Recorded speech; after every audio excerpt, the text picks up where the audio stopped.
Pourquoi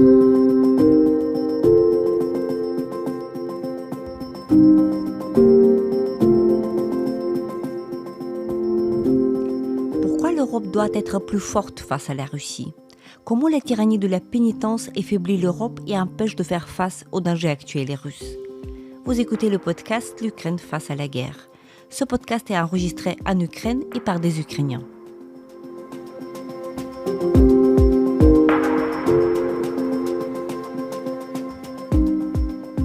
Dans ce podcast, nous racontons comment l'Ukraine continue à vivre et à résister face à l'agression russe.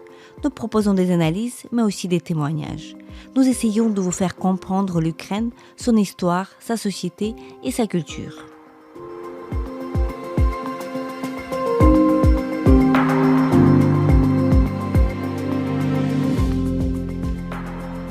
Je m'appelle Tetiana Ogarkova, je suis universitaire et journaliste, responsable du département international à l'Ukraine Crisis Media Center, une ONG dont la mission est d'informer le public étranger sur l'Ukraine. Avec moi, Pascal Bruckner, philosophe et écrivain français, auteur de nombreux livres philosophiques et littéraires, dont en particulier La tyrannie de la pénitence, essai sur le masochisme occidental.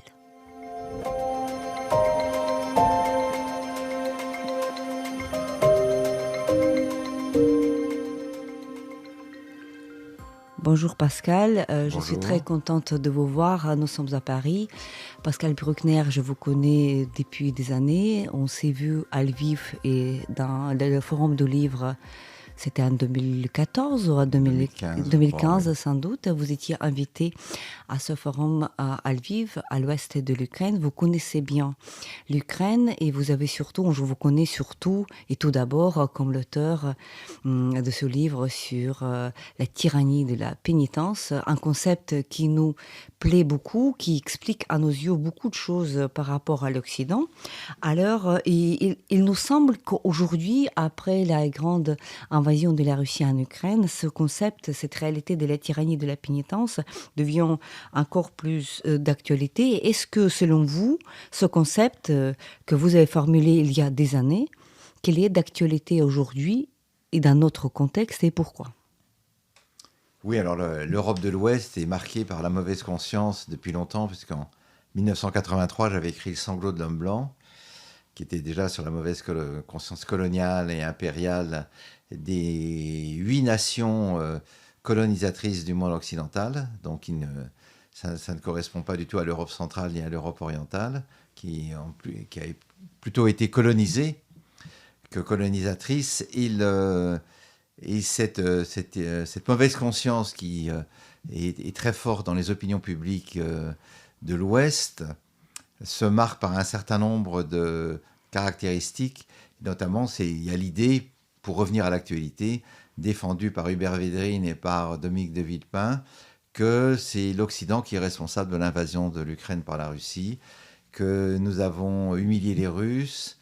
Alors, sur d'autres cieux, on parle de l'humiliation arabe. Ici, c'est l'humiliation russe. Que nous n'avons pas tout fait pour que la Russie s'oriente vers la démocratie. Et que les Américains sont coupables aussi de cette chose-là. Et qu'au fond, nous récoltons les fruits de notre propre inaction, de nos propres fautes. Et donc, la tyrannie de la pénitence, voilà, c'est ça. C'est que tout ce qui se passe dans le monde n'est pas lié à l'autonomie des forces stratégiques en Asie, en Afrique, en Amérique centrale. Tout ça est lié toujours au rôle malfaisant de Paris, Berlin, Washington. Et au fond, nous ne pouvons nous en prendre qu'à nous-mêmes. Et les Ukrainiens font les frais de notre mauvaise politique. Et donc, en général, les turiféraires de cette mauvaise conscience sont en faveur de l'agresseur. En tout cas, disent qu'il faut faire la paix à tout prix avec Moscou et laisser les choses en l'état, que l'Ukraine a eu tort de vouloir rentrer dans l'OTAN et que donc on a excité la colère de l'ours et qu'aujourd'hui il abat sa patte griffue sur les plaines de l'Ukraine et qu'il menace l'ensemble de l'Europe occidentale. Donc c'est une manière de renverser un peu le processus historique. Alors c'est vrai que l'Occident a commis des crimes, il a dominé pendant 4 siècles, mais il n'est pas le seul et au moins lui s'est repenti de ses crimes, les a reconnus. Ce qui n'est pas vrai de la Turquie, ce qui n'est pas vrai de la Russie, ce qui n'est pas vrai de la Chine, ce qui n'est pas vrai du monde arabe, des grands empires. Bref, Il y a une exception occidentale que je défends, mais cette exception nous vaut d'être régulièrement accusés par toutes les dictatures, toutes les théocraties, les autocraties de tous les maux de la terre.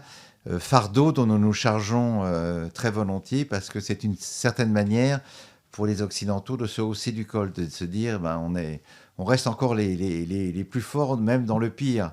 C'est nous les rois de l'infamie. Et évidemment, c'est une pensée trop simpliste pour être vraie. Moi, je pense qu'au contraire, l'Occident a la conscience morale du monde et que si le monde était laissé à la confrontation de forces brutales entre la Chine, la Russie, la Turquie, l'Iran, et sans parler d'autres dictatures dans le monde, la planète ne s'en porterait pas mieux. Donc voilà ce que je voulais dire par tyrannie de la pénitence. Oui, tout à fait. Et donc là, en plus, on attend souvent que ici, même en France, les situations se compliquent encore, puisque là, il y a toujours cette question de l'OTAN qui revient.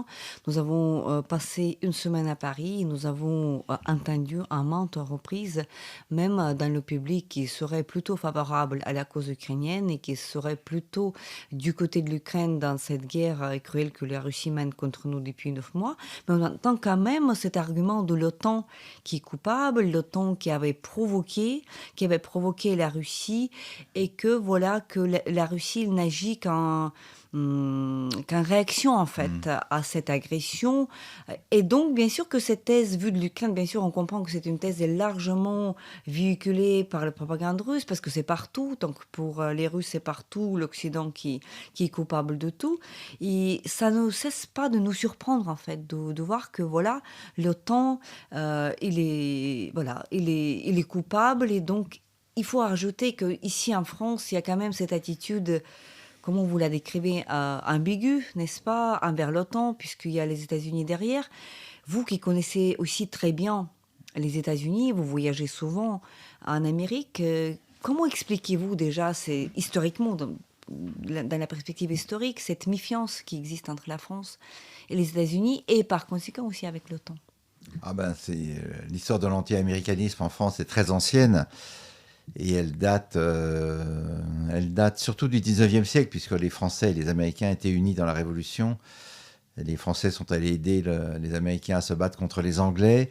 Et après, les fédéralistes, les pères fondateurs sont venus pendant la Révolution française saluer le souffle de l'esprit.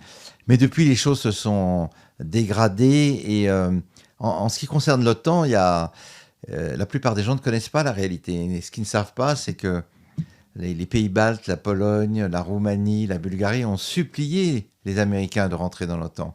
Ça n'est pas que l'OTAN s'est invité chez eux et s'est installé à table et a pris toute la place. C'est qu'aucun des peuples qui n'a vécu sous la tutelle russe ne peut supporter d'avoir la Russie comme frontière. Même les Finlandais qui étaient neutres, même les Suédois qui sont opposés à l'armée veulent rentrer dans l'OTAN.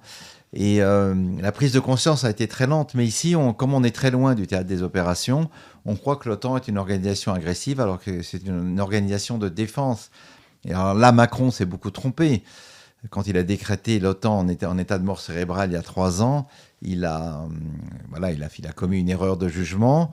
Mais il s'est encore plus trompé quand il a invité Vladimir Poutine à Brégançon en 2019. C'est comme si on invitait le loup dans la bergerie en disant « Serre-toi, qu'est-ce que tu voudrais? Une belle brebis, des poules, un mouton, qu'est-ce que tu préférerais ?» Et on est toujours frappé par l'aveuglement des dirigeants français et allemands. Les seuls qui sont lucides, c'est les Anglais. Mais tout ça, finalement, recoupe une division qui remonte à la Seconde Guerre mondiale. Les Anglais ont résisté au nazisme, les Américains tardivement, mais une fois qu'ils sont rentrés, ils ont frappé très dur.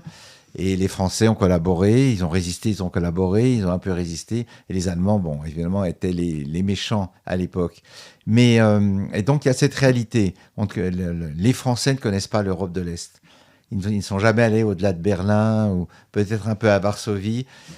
Alors ça, c'est le premier point. Puis le deuxième point, c'est l'anti-américanisme, très virulent, à droite, à gauche, à l'extrême droite, à l'extrême gauche. Alors, c'est l'idée qu'il y a un numéro de l'Express cette semaine, les États-Unis sont les grands gagnants de la guerre. Finalement, c'est eux qui tirent les marrons du feu. Ils vont faire une fortune sur le dos des Ukrainiens, mais il faut se demander pourquoi. Pourquoi l'Amérique est-elle, alors qu'elle était totalement réticente à l'idée de cette guerre et que Biden était prêt à abandonner Zelensky, à l'exfiltrer et à dire aux Russes, faites ce que vous voulez. Pourquoi ? C'est parce que face à la résistance ukrainienne, le Pentagone et le département d'État ils ont compris qu'il y avait une partie à jouer là pour eux et qu'il fallait pour l'Amérique rattraper la débâcle de Kaboul. Août-septembre 2021, qui était une honte et qui n'était motivé par aucune espèce de nécessité militaire. Et donc l'Amérique a compris qu'en se battant par procuration contre un ennemi, elle pouvait redorer son blason. Et il faut quand même dire une chose, c'est que les Américains sont les seuls qui ont permis à l'Ukraine de résister. S'il n'y avait que les armes françaises et allemandes, les Ukrainiens mèneraient une guerre de partisans. Mais les Britanniques aussi, en quelque sorte. Et les Britanniques, oui. Et alors après, il y a les Polonais, il y a les Danois, les Tchèques. Mais le gros de l'effort a été fourni par l'Amérique. Et de toute façon, pour tous les peuples de la frontière orientale de l'Europe, c'est l'oncle Sam qui aide. C'est pas la communauté européenne de défense. L'idée a été émise en 1953. Elle n'a jamais eu lieu. Elle n'aura jamais lieu. Il n'y aura jamais d'armée européenne. C'est pas la peine de rêver.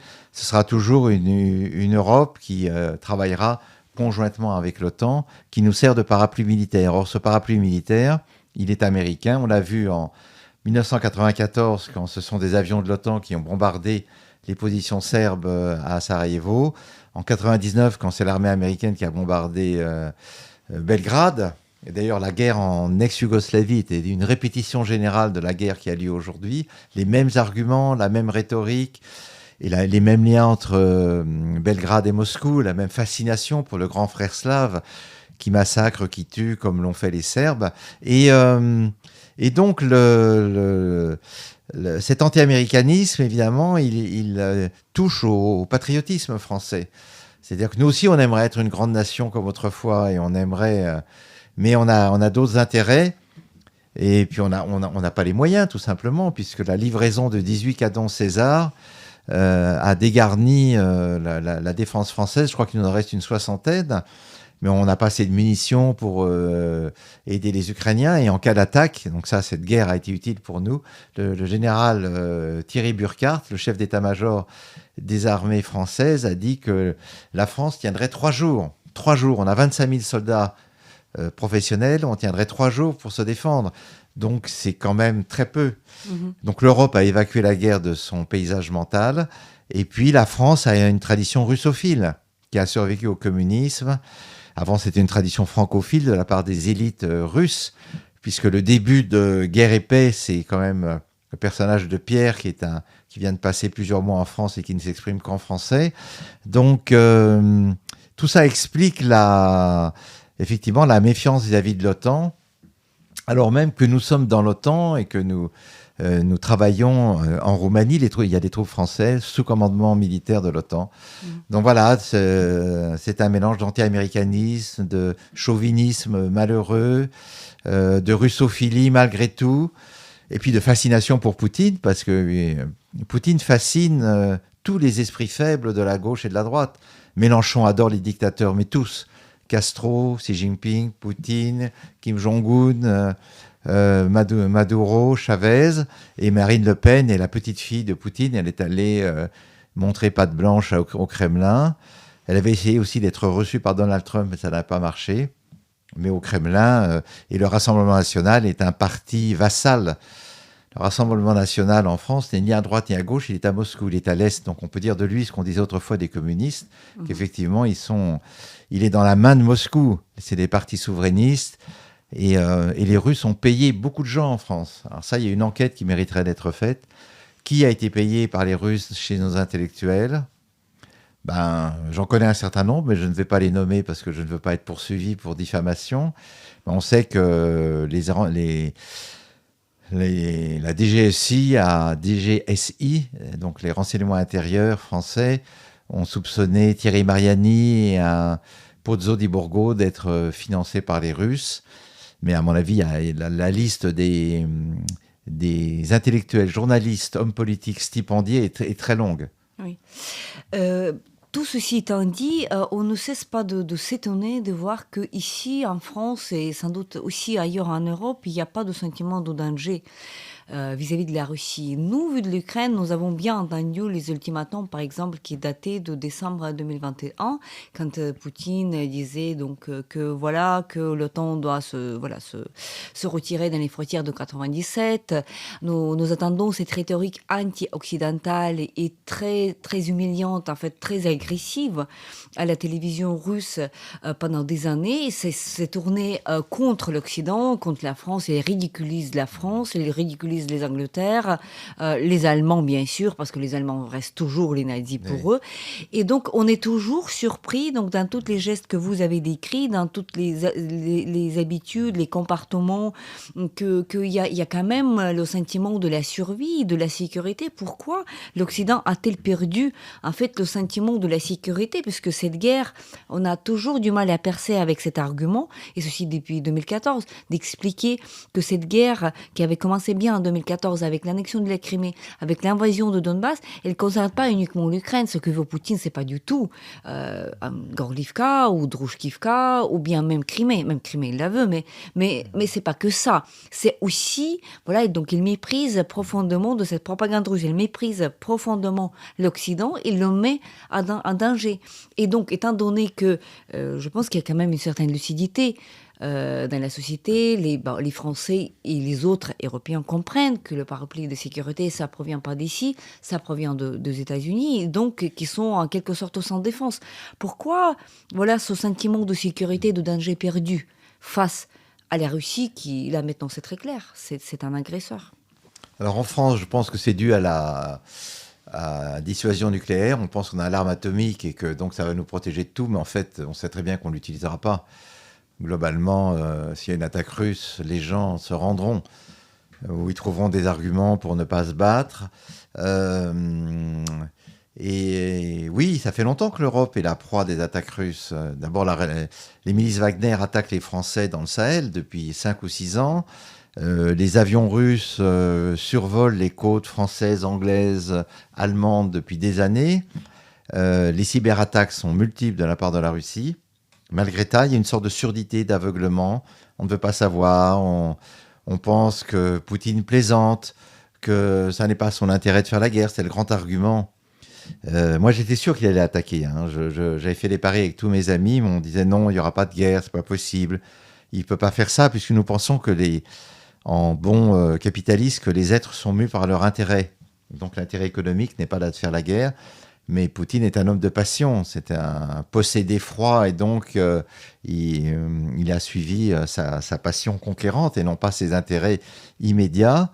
Et alors, voilà, c'est tout un ensemble de facteurs. Et puis l'Ukraine, c'est loin, donc c'est pas nous. Et après tout, c'était l'ancien glacis soviétique.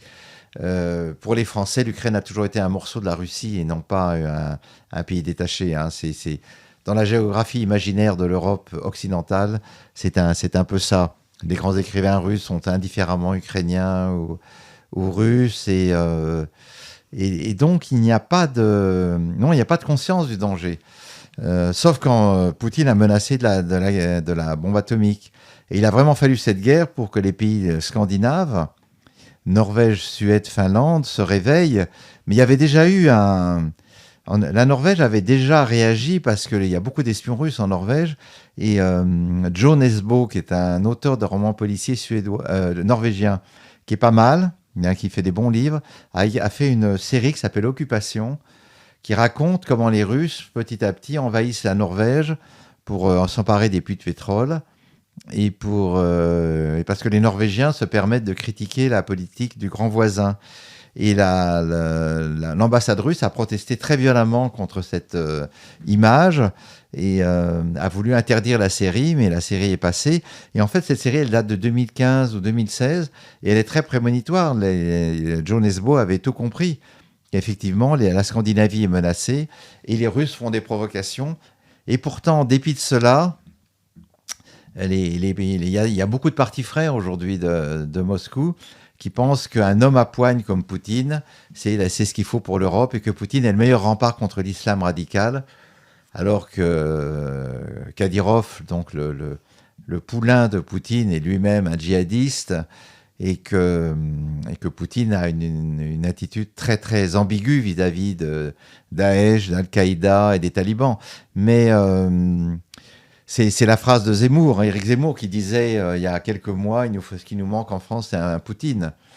Donc ce qu'ils aiment dans la Russie, c'est pas la littérature ou la musique, c'est le knout. C'est l'esclavage, c'est la vieille tradition d'absolutisme. Et donc c'est vrai que la France, surtout à droite, la France est à genoux devant l'idée d'un nouveau tsar qui ferait régner l'ordre. Et bon, François Fillon était évidemment totalement vendu à la Russie. Bon, il s'est retiré, mais Gerhard Schröder et tous les Allemands. Non, la Russie a acheté une bonne partie des élites européennes. Hein, il faut voir ça, qui en plus sympathisait avec le projet autoritaire de Poutine. Quand c'était des Tchétchènes et des Syriens, c'est pas grave. Mais quand ça se rapproche de nous, alors là, on s'inquiète. Ah oui. Mais à la fois, il y a quand même au centre de cette politique française envers la guerre, il y a Emmanuel Macron. Ça venu au pouvoir, donc c'est déjà son deuxième mandat, n'est-ce pas? Donc ça explique aussi, en quelque sorte, nous, vu de l'Ukraine, on a quand même vu que, si on revient en 2014, et 2015, il y avait les accords de Minsk qui ont été signés à l'époque en présence de François Hollande. Il a d'ailleurs sorti ce livre de souvenirs qu'il a décrit vraiment très minutieusement ce que s'est passé ce moment-là. On a lu avec beaucoup d'intérêt parce qu'il y avait pas beaucoup de témoins et comment Poutine, par exemple, criait vraiment littéralement sur la tête de Poroshenko en disant que je vais t'écraser. Ah bon? Ah oui, c'est vrai. Voilà. Oui, je savais pas ça. Il a décrit ça. Et donc, les accords de Minsk, on se rappelle, en 2015, ont été signés dans les conditions extrêmement difficile pour les troupes ukrainiennes parce qu'il y avait des balles de CV, parce qu'il y avait les troupes russes qui fonçaient. Et donc, Poroshenko et son équipe ont fait tout le possible pour établir un texte qui pouvait avoir un sens, on va dire, double. Et ce que 8 ans qui se sont écoulés après, entre 2015 et 2022, c'était les années de combat diplomatique. Et donc, le rôle de la France et de l'Allemagne, en même temps, c'était, voilà, ils se positionnaient comme intermédiaires. C'est-à-dire, il y avait la Russie d'un côté, l'Ukraine de l'autre, notre diplomatie ukrainienne, la diplomatie française. Les Russes faisaient tout pour qu'on accepte les territoires qu'on ne contrôle pas dans le truc souverain, pour en fait contrôler toute la Russie, toute l'Ukraine. En fait, pour transformer toute l'Ukraine dans cette espèce de territoire non contrôlé. Et ce que les Ukrainiens refusaient à tout instant, il y avait tout un débat sur la conséquence, quel point, on commence par point 1, 2, d'abord la reprise des territoires, ensuite les élections, les changements à la constitution, tout cela. Les Ukrainiens ont finalement emporté. Puisque jusqu'à dernier moment, même après l'élection de Zelensky, même avec Zelensky qui était un peu plus faible au départ, parce que moins guerrier, et donc même Zelensky, avec son équipe, ils ont résisté. Et il y a quand même un changement avec l'arrivée d'Emmanuel Macron au pouvoir. Il y a quand même, et surtout avec le début de cette grande invasion, on sent que la France n'est plus un intermédiaire. Elle ne fait plus de la médiation, ni l'Allemagne. C'est plutôt Erdogan qui se met un véritable médiateur. Et la France a quand même basculé du côté, avec l'Allemagne, quand même, on voit aussi les choses qui changent à une vitesse incroyable. Donc l'Allemagne qui essaie de tout faire pour réduire son dépendance. La France, au niveau de la rhétorique, c'est vraiment un compromis. Donc, votre vision sur Emmanuel Macron comme figure politique et son rôle dans ce qu'on voit aujourd'hui dans cette guerre? Alors d'abord, l'Europe a plutôt bien réagi contre toute attente. Moi, je pensais que les Européens allaient se coucher. Et les Américains, pactisaient avec Poutine. Et non, l'Europe a résisté. Personne n'a cru dans la rhétorique nazie. En général, c'est un signifiant tellement lourd que ça avait marché en Croatie avec les Serbes et en Bosnie aussi, qui traitaient les Croates d'Oustachi et les Bosniaques de nazis. Mais là, ça n'a pas marché. Sans doute, c'est plutôt bon signe. Ça veut dire que quand même l'Europe est plus consciente de la réalité de l'agression. Donc ça, c'est le bon point. Macron a condamné tout de suite, mais il était prisonnier de son dialogue avec Poutine. Or, moi, ce que m'a dit un correspondant du New York Times en France, c'est que le 19 décembre, je crois, quand Macron est revenu de Moscou, après avoir vu Poutine, il a dit à la presse, ça y est, on a gagné, Poutine m'a juré de ne jamais envahir l'Ukraine, Poutine m'a juré que les troupes allaient partir, et il m'a juré que la Biélorussie ne servirait jamais de base arrière à l'armée russe. et Poutine avait menti sur les 3 points. Et donc là, ce que Macron, qui est quand même un jeune homme encore, inexpérimenté et un homme d'affaires, n'a pas compris, c'est le vieux principe, je mens, tu sais que je mens, je sais que tu sais que je mens, mais je continue à mentir, et je mentirai jusqu'au bout. C'est ce qui anime Lavrov, ce qui anime Poutine, Shoigu, la télévision russe. Donc c'est le culte du mensonge qui date sans doute des tsars, qui a été renforcé par le bolchevisme, enfin par l'Union soviétique. Et donc Macron n'a jamais désespéré de convaincre Poutine de se retirer. Et donc, comme l'a dit dans le point de cette semaine la porte-parole du ministère russe des Affaires étrangères, je ne me souviens pas de son nom, elle dit Macron nous a épuisés. Parce que la seule force de Macron, c'est pas la persuasion, c'est l'usure. Il peut parler pendant des heures. Il n'est jamais fatigué parce qu'il est jeune. Donc il use tous ses collaborateurs. Et il nous a épuisés, effectivement, mais malheureusement, bon, maintenant, ça y est, il est clair. Enfin, il veut toujours parler avec Poutine, hein, c'est sa raison d'être. Mais il est clair, mais il a mis des mois. Le 24 février au soir, je lui ai envoyé un texto, parce que j'ai un de ses portables, en disant « Monsieur le Président, vous avez l'occasion d'être le Churchill de l'Europe. Cette fois-ci, les camps sont clairs. Faites ce que votre devoir historique. » Il ne l'a pas fait, évidemment. Il ne l'a pas fait, à votre avis? Ah non, il ne l'a pas fait. Ben non, parce que pendant 4 mois, il a hésité. Il ne faut pas humilier la Russie, phrase malheureuse. Oui, exactement. Oui. Ben si, il faut même un peu plus qu'humilier la Russie. Il faut la défaire militairement. Et puis, il a toujours fait ses appels à Poutine, qui ne servent à rien. Et enfin, il est allé à Kiev, et là, il s'est mis à étreindre Zelensky de façon... c'est comme si c'était deux vieux potes qui se retrouvent sur un dance floor à 4 heures du matin. On était un peu gênés. Trop d'effusion pour masquer la distance antérieure. Alors la France, maintenant, fait beaucoup. Il y a les canons César, c'est bien. Il y a du matériel, il y a du renseignement. Il y a sans doute des troupes françaises qui interviennent sous le couvert. Je n'en sais rien. Enfin, personne n'en sait rien. Mais enfin, on est quand même que la 11e nation qui aide l'Ukraine en Europe, donc c'est pas terrible. Et puis, vous savez, les Russes et les Ukrainiens ont inventé un terme que vous connaissez, c'est macroner. Parler pour ne rien dire, gesticuler pour ne rien faire. Alors c'est injuste, parce que maintenant, Macron a quand même... Bon, la force de Macron, c'est sa jeunesse. C'est qu'il commet des erreurs, mais il les répare vite. Et puis, il a un enthousiasme communicatif. Mais la méfiance n'est pas complètement partie. C'est pas Boris Johnson qui est tout fou aussi, mais Boris Johnson, il est venu 3 fois. Il était là, il n'a jamais changé d'avis. Et le nouveau Premier ministre non plus. Donc, c'est pas mal. Donc, mais Macron peut compter sur lui maintenant, je pense.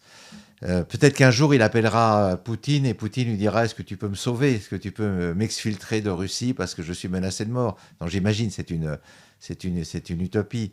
Mais oui, Macron, c'est la malédiction du pendule. Mm-hmm. Vous savez, c'est le pendule, il va de gauche à droite. Alors, il dit une chose, puis il dit le contraire d'une chose, puis le contraire du contraire. Et de temps en temps, gouverner, c'est choisir. Et c'est vraiment, il faut aller... voilà, on a une ligne, on s'y tient, et on ne dévie pas. Je me rappelle très bien le moment où le président Macron, avec chancelier Scholz et le Premier ministre Draghi, ils étaient à Kiev, il y avait une conférence de presse, et là, il est revenu justement sur cette phrase qui avait vraiment blessé les Ukrainiens quand elle a dit « il ne faut pas hériter, il ne faut pas humilier la Russie ». Vu de nous, de l'Ukraine, c'était inimaginable, mais là, elle expliquait par le contexte historique de la Première Guerre mondiale, et donc comme Scholz était à côté de lui, il a dit « mais écoutez, il y a 100 ans, on était des ennemis, on était dans deux côtés de tranchées, et donc voilà, donc nous avons trop humilié les Allemands. après la Première Guerre mondiale, d'où résulte ce que se passait, un conflit encore plus tragique dans la Deuxième Guerre mondiale. C'est-à-dire qu'il a essayé de reprendre en fait cette phrase dans ce contexte-là, étant donné que voici notre diplomatie française, elle se base aussi sur notre mémoire. Et donc pour nous, il ne faut jamais aller trop loin dans cette humiliation. Elle ne consistait pas dans la défaite militaire de l'Allemagne, mais elle consistait dans le fait que l'Allemagne avait payé trop de réparations à l'époque. Et c'était la France qui demandait vraiment la punition. Et donc il a recadré cela en disant que nous voulions pas humilier la Russie après la défaite. Donc il a repris ça dans ce contexte. C'est pas très convaincant. C'est pas très convaincant. Non, parce que la Russie était victorieuse encore. Quand il l'a dit au mois d'avril ou de mai, la Russie était encore très forte, elle pouvait gagner la guerre. Donc il n'était pas question d'une défaite russe. Non, c'était... Non, il ne voulait pas perdre la bonne image française auprès des Russes. C'est Hollande qui l'a très bien dit. Macron a toujours été fasciné par Poutine. Parce que je pense qu'un démocrate est toujours fasciné par la brute, celui qui peut exécuter instantanément ce qu'il décide, qui peut liquider ses opposants et envahir un pays sans être inquiété. Donc la démocratie, c'est une série d'empêchements qui tiennent nos dirigeants. L'autocratie, c'est au contraire la liberté donnée au tyran de faire ce qu'il veut, comme il le veut, et en négligeant complètement le facteur humain.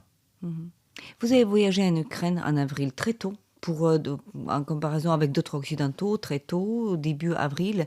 Quelles étaient vos impressions? Dans quel cadre c'était? Et qu'est-ce que vous avez appris après avoir vu ce que vous avez vu?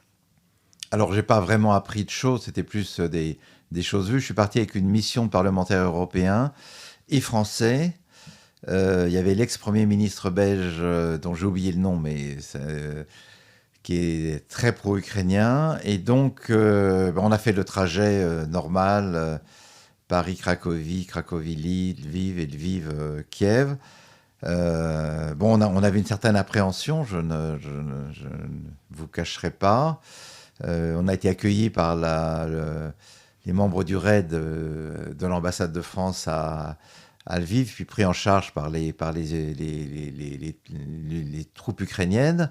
On était invité par Vitaly Klitschko et son frère, qui voulaient inaugurer une maison de l'Europe. En fait, la maison, c'était juste une pièce, mais c'est pas grave, le geste est symbolique. Donc on a vu la ville, évidemment c'est très impressionnant parce que à l'époque Kiev était entièrement vide. Il y avait une voiture de temps en temps, des barricades partout, des hérissons, des troupes. Mais en même temps la ville était très calme, il n'y avait aucun affolement chez les gens, aucune panique, il n'y a pas de destruction visible. On est allé à Boutcha et Irpin, donc ça c'est ce qui est tout à fait... Donc, il fait partie des visites organisées. Et Irpin est très impressionnant parce que quand même la ville est très détruite. Et ça m'a fait penser à Mossoul que et les villes autour de Mossoul en 2017, là où quand Daesh avait été vaincu. Ça m'a fait penser aussi à Sarajevo, Vukovar, toutes les villes que j'avais visitées pendant la guerre en Bosnie. Mais sauf que là, la guerre était encore toujours présente. Et donc des gens... Alors, ce qui m'a frappé d'abord, c'est la résolution totale des Ukrainiens. Il n'y a pas d'hésitation, il n'y a pas de... On va gagner cette guerre, et cette guerre est illégitime. Donc c'est une guerre de défense, qui évidemment qui est la vraie nature de la bonne guerre, comme elle a été définie par Clausewitz. La deuxième chose qui m'a frappé, c'est la jeunesse du gouvernement. Donc on a vu pas mal de ministres et de sous-ministres, de secrétaires d'État, et c'était tous des gens de moins de 30 ans. On a passé 3 heures dans un bunker, enfin dans un sous-sol, pendant une alerte, et là tout le monde parlait. Il y avait une ambiance, mais pas du tout de panique, ce qui à mon avis ne serait pas le cas en France s'il y avait une guerre. Je pense que les Français ne sont pas prêts du tout, n'ont pas la colonne vertébrale mentale pour supporter une guerre, mais les Français étaient les Ukrainiens étaient très détachés. On a mangé dans un centre pour réfugiés, donc la cuisine classique servie par des babouchkas. Donc, ce qui m'a frappé aussi beaucoup, c'est à quel point l'atmosphère géographique du communisme est encore présente. J'avais déjà vu ça en 2014, et les statues la faucille et le marteau. Le communisme est encore là. Il est mort comme système économique, il n'est pas mort comme système esthétique de représentation. Alors évidemment, ça change à toute vitesse. Mais tout d'un coup, je me suis dit, on revient, si les Russes reviennent, on retourne 40 ans en arrière. Parce qu'en réalité, la Russie de Poutine reste une Russie soviétique. Plus le capitalisme, plus l'empire tsariste. Mais un peu comme la Chine de Xi Jinping, c'est une Chine capitaliste sous idéologie communiste. Et donc voilà, donc on a... on a eu une alerte, il n'y avait aucune panique. Les gens étaient très... Bon, les cafés étaient entièrement vides. On a trouvé un café ouvert, entièrement vide. Je suis retourné sur le bord du Dniepr, c'est ça? Oui, là où j'étais allé en 2014, il n'y avait personne, c'était vide. Peut-être un couple de jeunes gens. Donc une ville morte, mais bon, prête à se défendre. Et voilà, on est revenu et au retour, on est resté un peu à Lviv et puis on est reparti. Épuisé, mais heureux d'être venu. Et puis après, bon, chacun a fait beaucoup de médias pour populariser la cause, qui à l'époque n'était pas sûr. Hein. Les Français étaient à deux doigts de vouloir lâcher les Ukrainiens quand même. Là, vous avez l'impression que quand même cette volonté, cette solidarité de la France avec l'Ukraine se renforce, puisque là, au mois d'avril, oui, c'était justement la première bataille gagnée par l'Ukraine, c'était Kiev, Tchernihiv, Soumy. Depuis, on a quand même vu Kharkiv au mois de septembre, et donc tout récemment, on a vu Kherson. Donc ça renforce en quelque sorte la certitude que l'Ukraine allait, avec l'aide bien sûr des partenaires, va remporter cette guerre. Et personne ne veut être de côté de ceux qui ont perdu, n'est-ce pas? Donc c'est peut-être ça aussi. Personne Ne veut être avec ceux qui vont perdre. Donc peut-être que ça renforce aussi la volonté de rester, d'aider l'Ukraine, parce qu'il y a de plus en plus de signes qui nous montrent que cette fameuse armée, comment ils appelaient, la deuxième armée du monde, c'était un fake aussi. Oui, c'est une armée Potemkin, une armée corrompue. Sans commandement, sans intermédiaire, sans officier, sans hiérarchie. C'est le même état d'anarchie qu'en 1941, quand la Wehrmacht a envahi l'Union soviétique. Où Staline avait décapité tout l'état-major, et là, c'est la corruption qui a décapité toute l'armée russe. C'est une armée, qui n'est... Il n'y a que le groupe Wagner qui sait se battre à peu près. Mais les Prigogine aussi, mais bon. Oui, Wagner, Prigogine, c'est pareil, oui. Les prisonniers. Oui. Et alors, le grand adversaire aujourd'hui de l'Ukraine, c'est la bataille de l'énergie en France. Et c'est en France, en Angleterre. Vous avez vu la couverture de Time Magazine? Là, c'est frozen out, c'est-à-dire c'est une Europe gelée, gelée par... alors la bataille, elle est morale, elle est pas simplement militaire. Donc il va falloir se réarmer. Il faut que la France se mette en économie de guerre, c'est-à-dire que nos usines tournent 24 heures sur 24 maintenant, fassent des armes, des canons, des munitions, des tanks, des camions militaires, des avions de chasse, parce que tout d'un coup, on est tout nu face à un agresseur. Et donc l'Ukraine nous a aidés quand même à réaliser l'état de dénuement où on était. Mais oui, la bataille de l'énergie, si en janvier, il y a des coupures d'électricité, qui ne seront pas dues du tout en France à la guerre en Ukraine, mais juste à la sottise, à l'incurie de Hollande, Sarkozy, Chirac et Macron quant à la maintenance de l'énergie nucléaire en France. Parce que la France devrait être la premier fournisseur d'électricité en Europe.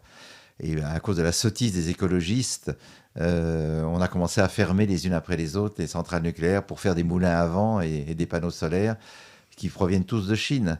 Donc, mais là, c'est un risque. Oui, l'hiver est un risque pour vous parce que vous allez manquer de tout et vous allez crever de froid. Et pour nous, parce que les opinions publiques sont vacillantes. Mais effectivement, si l'Ukraine gagne encore quelques centaines de kilomètres et quelques villes, là, du coup, les opinions vont être rassurées. Ils vont se dire, au moins, ça n'est pas inutile. Mais il faut se méfier des forces du défaitisme. La France insoumise et le Rassemblement national, les collabos de Poutine. En gros, c'est les deux grands partis collabos. Comment expliquez-vous que justement les partis plus à l'extrême, c'est-à-dire plutôt extrême gauche et extrême droite, sont aussi solidaires sur la cause russe et sur la cause de Poutine? On observe ce phénomène depuis des années et voilà, donc on voudrait savoir pourquoi c'est comme ça. Ah ben parce que l'extrême gauche comme l'extrême droite n'aime pas les peuples. Elle aime la force. Elle aime la force. À l'extrême gauche, c'est le communisme, le parti unique, le bolchevisme, le polpotisme, le castrisme, le chavézisme, c'est-à-dire un parti unique dirige le peuple parce qu'il sait mieux que lui ce qui est bon pour lui. Et puis à l'extrême droite, c'est le fascisme. Et Poutine est une très bonne synthèse entre le fascisme et le communisme. C'est le meilleur héritier de Hitler et de Staline, même s'il n'a pas encore commis tous les crimes de l'un et de l'autre. Il n'aura pas le temps de le faire. Mais si on lui donnait les mains libres, je pense qu'il pourrait le faire sans problème. Et donc, c'est la fascination de la force.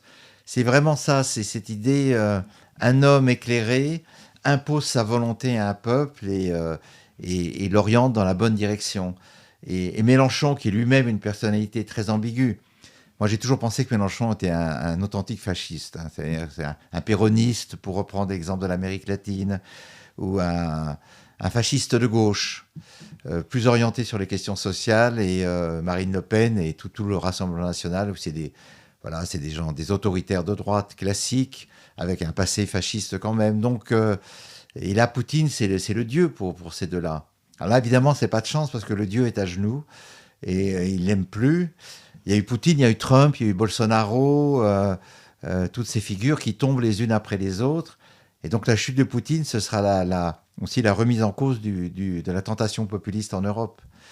Et évidemment, Orban doit être dans ses petits souliers, parce que moi, j'avais rencontré Orban à la fin des années 90.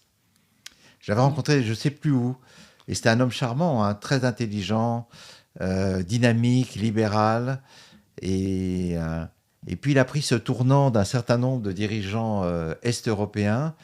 Il a combattu le communisme, et puis il est devenu communiste à son tour, mais pas communiste le vrai, mais voilà, dans l'économie, mais communiste dans l'idéologie, c'est-à-dire contre la presse libre, contre la séparation des pouvoirs, pour la toute-puissance de l'exécutif, ultranationaliste, et à genoux devant Moscou, ce qui est quand même, de la part d'un pays qui a été envahi en 1956 et quand même détruit par les Russes. Ce revirement est incroyable. C'est vraiment, il s'est vendu à l'ennemi héréditaire, mais bon, la Hongrie est un beau pays, et peut-être qu'un jour Orban tombera. Mais donc c'est ça la fascination populiste de l'extrême gauche et de l'extrême droite. Et même récemment, là, vous avez vu le vote au Parlement européen, il y a eu 494 ou 495.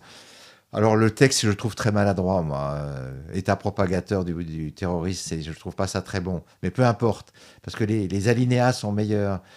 Mais il y a eu 50 députés du Rassemblement national et 5 de la France insoumise qui ont refusé de voter, dont Manon Aubry, qui est la chef de file de la France insoumise au Parlement européen, pour des prétextes totalement fallacieux.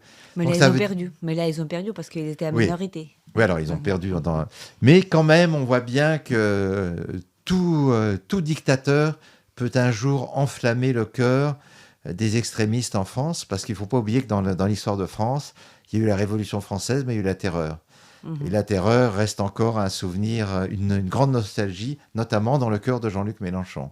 Oui. Il y a une chose qui nous préoccupe toujours et qu'on essaie de pousser comme argument, il y a cette impunité de l'agresseur, voilà, qui est là, l'impunité de la Russie, on le sent, on le vit, on le voit, on le constate, impunité côté militaire, impunité soulignée par Valérie Zaloujny dans son article qui date de l'été 2022, l'impunité dans le sens que les Russes peuvent nous lancer des missiles à 2000 km et après tuer des civils, détruire des écoles, des hôpitaux, etc., alors que l'Ukraine est toujours limitée, voilà, à 160 km, avec des HIMARS, ils sont excellents, avec des César, ils sont excellents, mais c'est jamais la même portée.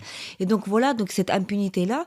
Et donc la question qui en résulte, étant donné cette fascination d'extrême gauche, extrême droite envers l'agresseur, voilà, le culte de cet homme qui dépasse les règles, c'est que il devrait avoir une peur de favoriser l'agresseur. Parce que si on favorise l'idée de l'impunité, ça veut dire aussi que demain, il y en aura d'autres qui viendront, parce que s'ils voient qu'il n'y a pas de réponse collective ferme, il y en aura d'autres qui vont venir, qui vont dire, mais écoutez, là maintenant on joue sans règles. Et donc ça met en danger tout le monde. C'est justement une question de survie pour l'Europe. Pourquoi ça passe pas?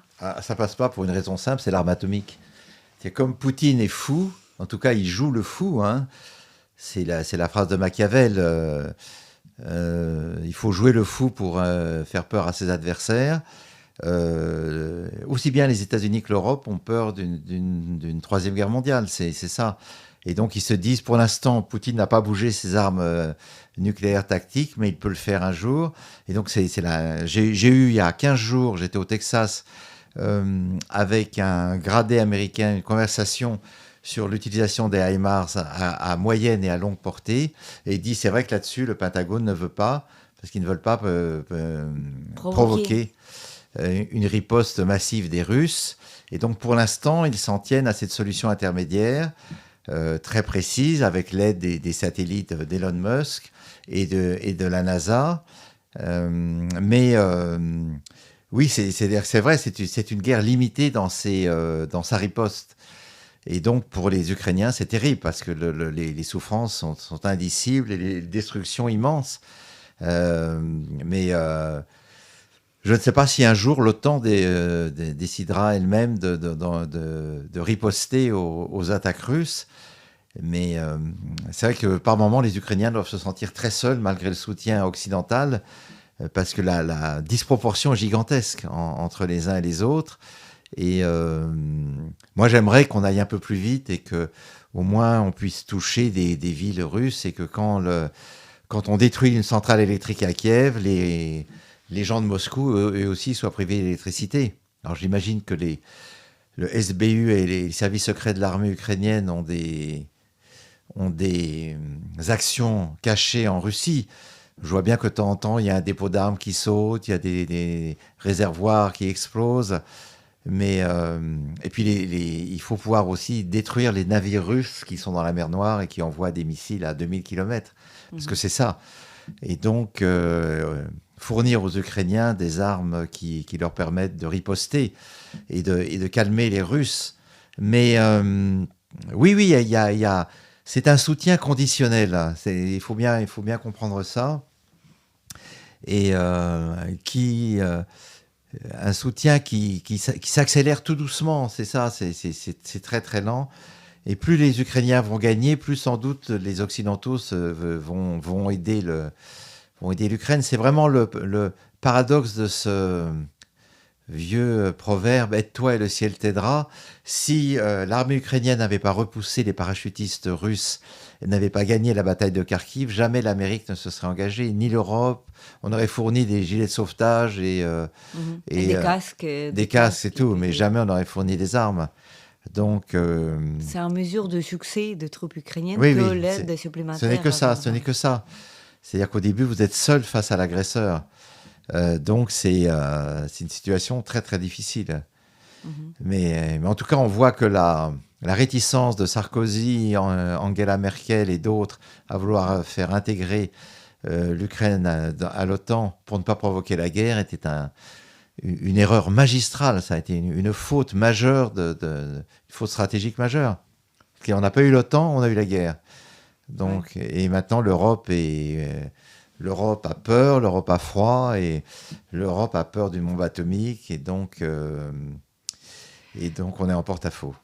Et la dernière question, bien que très difficile, mais peut-être d'une manière très courte, personne ne peut prévoir l'avenir, mais selon vous, vous êtes philosophe, selon vous, quelle sera la formule de la fin de cette guerre, de la victoire dans les mois qui viennent? Ou il est impossible de le dire? Je pense que... moi, je ne vois pas de fin de la guerre immédiate. Peut-être que les alliés, et surtout Washington, parce que c'est les seuls qui ont leur mot à dire, vont forcer les Ukrainiens à négocier. Mais enfin, il faut se souvenir aussi de la guerre du Vietnam. J'étais tout jeune à l'époque, mais il y a eu les accords de Paris qui ont duré 10 ans. Pendant 10 ans, les Nord-Vietnamiens ont négocié avec les Américains et les Sud-Vietnamiens à Paris, avenue Kléber. Pendant ce temps-là, la guerre a continué. Et donc, je pense qu'on peut parfaitement négocier, même négocier des trêves pour refaire des troupes et ensuite repartir au combat. Et donc, simplement, il faut fixer la ligne la ligne de transgression. Que va dire la partie américaine ? Alors je pense que déjà, le minimum syndical, c'est de reconquérir les territoires perdus depuis le 24 février. Ensuite, il y a le Donbass et Donetsk et Louhansk, les 2 territoires perdus depuis 2014. Et après, il y a la question de la Crimée. Là-dessus, moi, je n'ai pas d'opinion tranchée, je ne connais pas le débat. Je sais que une des propositions du département d'État, j'ai lu ça dans le New York Times, c'est de refaire un référendum sur la Crimée, puisque celui de 2014 était truqué. Mais ça va être la pierre d'achoppement. Donc là-dessus, je ne connais pas le sujet, je ne peux pas vous dire, mais j'ai le sentiment que la Crimée va devenir un peu entre la Russie et l'Ukraine, ce qu'est le Cachemire aujourd'hui entre l'Inde et le Pakistan. Une pierre d'achoppement, une pomme de discorde. Il faudrait 2 nations pacifiques pour négocier pacifiquement un règlement. Or là, ça n'est pas possible. Mais je pense que si déjà le Donbass est reconquis et que la frontière, c'est la vieille frontière qui revient, ce sera déjà une immense victoire. Et puis, alors l'avenir aussi pour moi, pardon, j'allais l'oublier, c'est la chute de Poutine. Mais pour qui ? Au profit de qui ? Alors au profit des modérés, il n'y en a pas. Et au profit de Prigojine, une alliance Prigojine-Kadyrov, les tueurs, un coup d'État de l'armée, un démantèlement de la Fédération de Russie, mais sous quelle forme ? Parce que n'oublions pas que si la Russie se désagrège, ça va être le chaos, et le chaos partout. Les républiques caucasiennes vont tomber dans le djihadisme. Un encerclement par les républiques périphériques. C'est pour ça que Macron, très intelligemment, est allé en Ouzbékistan, je crois. Il parle avec le Kazakhstan. Il faut parler avec toutes les républiques qui, elles, ne suivent pas Moscou. Il faut étouffer le géant petit à petit, le priver de ses moyens d'action. Pourquoi pas proposer aux Chinois de reprendre des territoires que le tsar leur a volés dans la deuxième moitié du 19e siècle. Donc voilà, il faut faire une manœuvre d'encerclement intelligente, mais d'abord il faut une victoire militaire, claire, nette, et ensuite une diplomatie intelligente et agressive. Mais il faut que Poutine s'en aille, d'une façon ou d'une autre. Poutine, c'est du passé, c'est de l'histoire. Comme Trump, il doit déblayer le plancher et ensuite, au mieux pour lui, La Haye, le tribunal pénal international, et finir en prison comme Milosevic, Karadzic, Charles Taylor, tous les grands criminels contre l'humanité. Au pire, un accident de voiture, comme on sait le faire en ex-Union soviétique. Là, j'ai vu que récemment, le ministre des Affaires étrangères de quel pays ? De la Biélorussie ? De Biélorussie a été assassiné. Voilà. Il était mort. Un accident. Voilà. Et au mieux, une retraite dans une datcha, une de ces grandes datchas où il sera surveillé. Mais il n'y a plus de dialogue possible avec Poutine. C'est vrai. Vous avez absolument raison ici. Merci beaucoup pour cet entretien. Je vous en prie. Extrêmement intéressant.